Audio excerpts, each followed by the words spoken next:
How you doing, everybody? Welcome back to WinRW. I'm your host today, Rob Medina, and I thank you very much for joining me here today because today I'm reviewing the movie Solitary. Now, the reason I came across this movie is because I had done the review for the movie Hell Hath No Fear, which was directed by Jesse V. Johnson, stars Nina Bergman, and I gave a ton of praise to Jesse, the cast, and in a broad stroke, everyone else that had made the movie. I felt bad that I didn't highlight the screenwriter of Hell Hath No Fury and Catherine Lee McEwen, who also wrote the film Solitary, stars in it, and also produces the movie too. And I had reached out to her and asked if she'd be interested in having a conversation with me on my show, You're So Cool with Rob Medina, and she agreed. And I'm going to say this right off the bat about Catherine. This is a person you all should look out for because, and as I get into my review, you'll understand where I'm coming from here, but her attention to detail when it comes to the complexities of her character is top rate in my opinion. I won't get into any spoilers with this review when it comes to the film because I think it's best that I don't get too much into the actual details of the film, because when you watch the movie, the way the story starts to unfold, it leaves you to question whether or not if you can even get behind the character, especially with the way the film ends. I'm sure it can divide some people, but I'm hoping that it creates a conversation and also gets people to question certain things when it comes to the character's motivation, among other things as well too. But of course, I will get into a little bit of the plot. Of course, I'll get into my positives, my negatives, and then my rating. The story of Solitary follows Nora, who is forced to move back home with her aging father. It seems life can't get any worse, but inside her childhood home, the ghosts of her past begin to haunt her until the secret she has buried for so long is finally revealed. And that right there is the film in a nutshell. So now let's get into my positives. My first positive is with the character of Nora. This is a very, very complex character, and one that you're not even sure if most people can actually get behind here, because when you first get to meet this character, she's not a very likable person. In fact, what you get to see that even though she does have people that do care for her and support her and love her, she seems to be burning a lot of bridges, and yet they're still around her to keep her company and also to support her whenever she needs support. But she's always in a very bad mood, and she comes up as very selfish, and she's clearly a drunk and really only thinks about herself. So there's really nothing right off the bat that you can really connect with as far as like a human side to her, where she really does show some sort of kindness to somebody, because even though when she's around her best friend, who clearly takes a liking to her and really does care for and love her, not really being judgmental towards her, and you can see that Nora is also appreciative that her friend is not doing that to her, but still carries her same bad behaviors. You're wondering, is everyone enabling her because she's continuing on with these bad behaviors, but it's clearly obvious that people just don't want her to go off in the deep end, so they're just trying to keep things at bay and be there to support her along the way. But then as the story progresses, again, without getting into spoilers, there are certain things that she does and decisions that are made where you just know that she was flat out wrong. And what happens in the story, for a fact, was just dead wrong. And then you're left to wonder, can you still get behind this character when you start to see that she's making some changes in her life for the better? And then slowly but surely some things are starting to change in terms of relationship that she has with her boyfriend, her sister. When I finished watching the movie, I remember thinking, I don't know how I feel about that at all. I think I'd be pretty pissed off considering what we just saw there and knowing what she had gone through and then what she's getting out of this whole thing as the film comes to an end. You're wondering, is there any justice at all, without getting into spoilers here? I'm not saying that she's a very bad person, because she's not a bad person. She just makes a lot of bad decisions. I know I kind of went off on a tangent with this character Nora, but trust me, there's a lot that goes on with this character that I think when you watch her, it's either you're on her side or you're not, or you're just left just simply observing as things go along the way.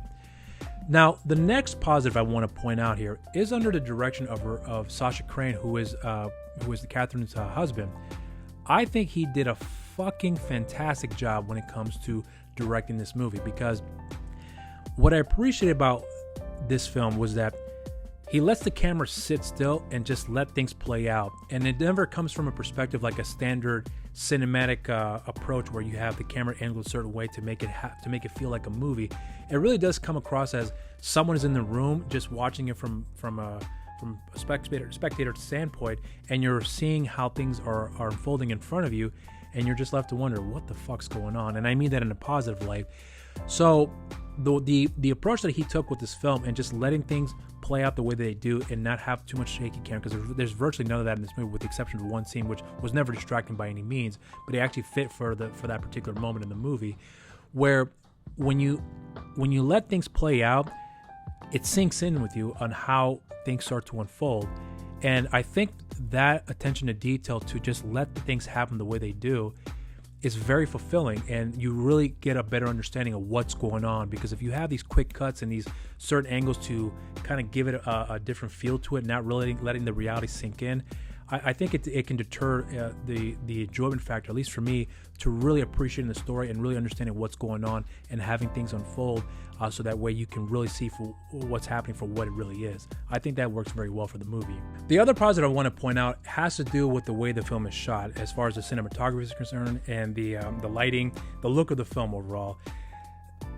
When I describe the story to somebody, if I describe just the character's journey in detail, I would imagine in explaining the story that people will kind of get this dark, gritty look to it, whereas maybe they have some grainy feel to it that kind of almost makes you feel as if though it's just not a very comfortable place to be around with this character. But when you watch the movie, it is beautifully shot, very well lit. The cinematography is fucking fantastic, and it actually has a lot more scope, giving it a broader feel to it rather than a very tiny look to it and a very tight shot. It's all wide shot. Just let the camera sit still and do its thing. And I think that was done beautifully considering the subject matter. And I also hope that whoever comes across and watches the movie, and watching the way things unfold, there's a perception about how life really is like, where when we go outside, things are beautiful, things look wonderful, and it's going to be turning out a great day for yourself or anybody else. But then all of a sudden you walk into a room and the house looks beautiful, and there's some dirty shit that goes on in there. And that's what this film certainly portrays in this movie, where things look great on the surface, but behind closed doors, not so much. And I think that's done so effectively with this movie.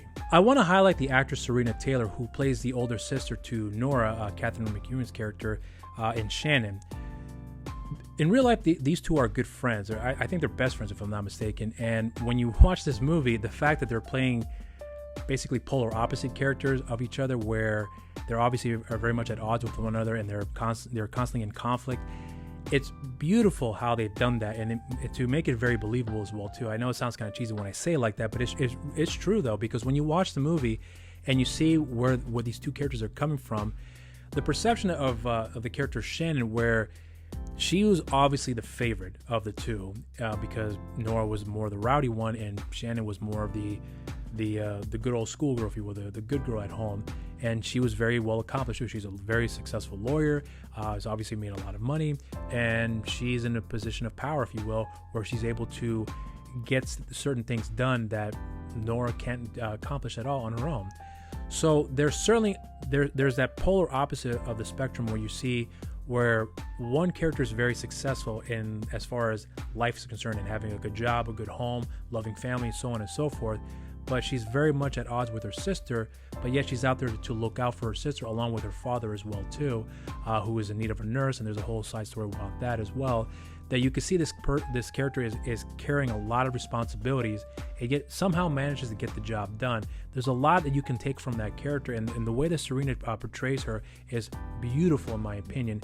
And even when they come to the point between herself and Nora, where she comes to a realization that, okay, I can see you're trying to change, and then you can see kind of like the baggage getting released off her shoulder, where she really is starting to appreciate the changes that her sister's starting to make, where she's starting to realize that, okay, good, things are turning out for the better. And I really do believe that having a strong actor in Serena to pull that off, I think is very, very important to help also tell this a beautiful story too, and helping the character of Nora tell her story along the way. I also want to point out that this movie was shot in England, in Portsmouth, England, if I'm not mistaken. And I love the British culture. I really, really do. So I'm always for checking out a British film, especially when it comes to an area that I'm not familiar with here, because a lot of films that I tend to watch are mostly based out in London, and I've never been to England at all. But I always feel like that because I've seen enough films shot in England that I have a feeling of where certain neighbors are and so on. So to have a movie that's taking place somewhere outside of London in an area that I'm not familiar with here, I really got to see a part of the country that I was really not familiar with at all. Seeing that they have beaches out there, which England's not really known for. At least I wasn't. I mean, I know they have beaches there, but it's not the first thing that comes to mind when I think of England. So there was a really beautiful aspect of the film that showcases the beauty side of the country, at least that part of the country, where you really can let the atmosphere sink in and make you feel at ease despite the turmoil these characters are going through here. So I love that about the film. So right there, that's going to be the end of my positives. So now let's get into my negatives. My first negative has to do with the music. I'm not saying the music is bad at all. That is not the case.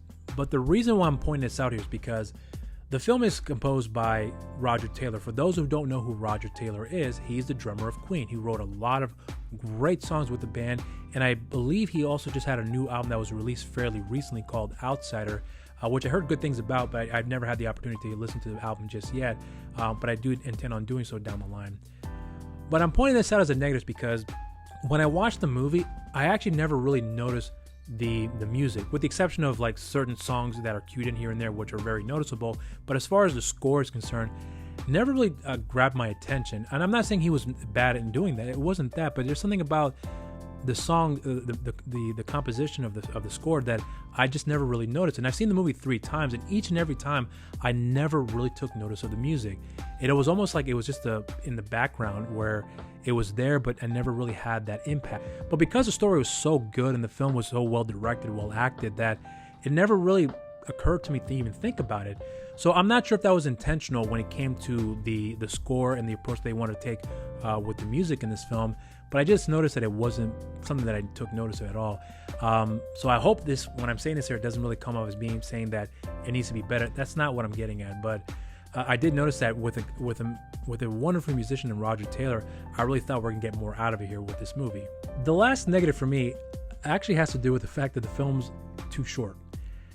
Now, I'm trying not to make this a theme for every time I watch a film that's only 90 minutes long that I wanted more, but I felt like in certain sequences in the film, especially when it came to the prison scenes where Nora is serving time, I actually would have liked to have seen a little bit more of her in those sequences to expand on certain things that occur during her time in prison. Now, what we do get in the movie is actually just enough, and really enough to keep things moving forward. So the way that the story is paced does work very well in the short span of time that we have with this film. But for some reason, I always felt like I could have wanted a little bit more in certain sequences here and there. But overall, I never felt like the film was lacking in terms of like character development. I never felt that at all. It really is just more me being selfish, where I just wanted a little bit more. As far as what else I wanted, that's where the spoilers have to come in for me to get into those details. So I'm sure if you watch the movie, you'll understand where I may be coming from without really not explaining what it is.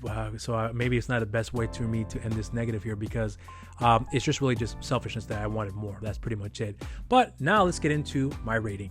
Now, as I said earlier in the beginning of this review, Catherine Lee McEwen and her husband, Sasha Crane, are 2 people you should look out for, because their attention to details as far as storytelling, character development, and letting things sink in the way that they should, for you to really comprehend what's going on and just watch it as it happens with no filter, if you will. I hope that makes sense. And the way that they've been able to execute the story, in my opinion, is really, and I'm talking about really, really good. There was never a moment in time where I watched the film where I felt like I was a little amateurish in certain parts here and there, or this could have been done a little bit better.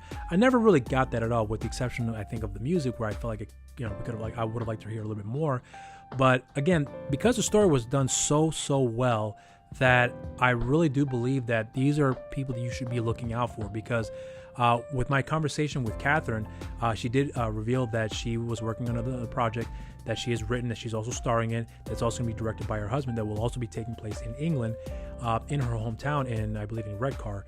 But she has an amazing eye for story and the complexities behind certain characters when it comes to their darker aspect of humanity, if you will, that really is kind of like a taboo subject in certain cases here and there. So for her to point out those little details there and really have the story play out the way that it does, and then leaves you to wonder, do you or do you not side with the characters, I think is an accomplishment in my opinion. So for me, I give this movie a solid cheers. And those are my thoughts on the film. Let me know what you guys think in the comment section down below. I will also be sure to have a link for the film in the description where you guys can view it on Amazon, where you can rent it and buy it. And I highly recommend you guys do so. Please support this movie because this movie is absolutely worth watching and worth spending money on as well. And also, make sure you subscribe to our channel and make sure you share and like our videos and hit that notification bell while you're down there. Follow us on our social media accounts on Instagram and Facebook, New Release Wednesdays, and on Twitter at the NRW. Follow me on my social media accounts on Instagram, Rob_Medina0585, on Twitter, RobMedina0585, and on Facebook, simply just Rob Medina. And I have a show on the channel called You're So Cool with Rob Medina, and as I mentioned earlier, my guest this week is Kathryn Lee McEwen, the star, the writer, and the producer of the film Solitary. My conversation with Kathryn was actually one of the most interesting and one of the most fun conversations I've ever had on the show, because I got to understand the development of a character, of what she's trying to focus on when it comes to the dark complexities behind a character's journey. So something about that really resonated with me, where I really appreciated her taking a traditional form of storytelling, but in a non-traditional format, if you will. And I think when you watch the movie Solitary, you'll understand where I'm coming from with that. And we also have a social media accounts for the show too. On Instagram, You're So Cool with Rob Medina, and on Twitter, You're So Cool WRM. And a major shout out to our sponsors on the channel, Bunnies and Cream, which is a nerdy bath and body store where you can nerd out in your own self-care with body sprays, candles, bath bombs, and so much more. And also, when you go onto the website, bunniesandcreams.com, you can use our special promo code where you can get 10% off your order of $20 or more, again, by simply going to bunniesandcreams.com and enter the code word NERDSRULE, Nerds Rule. That's all caps at the checkout. And I want to thank you all very much for joining me here today. I hope you guys enjoyed this review, and until next time, stay safe out there and cheers.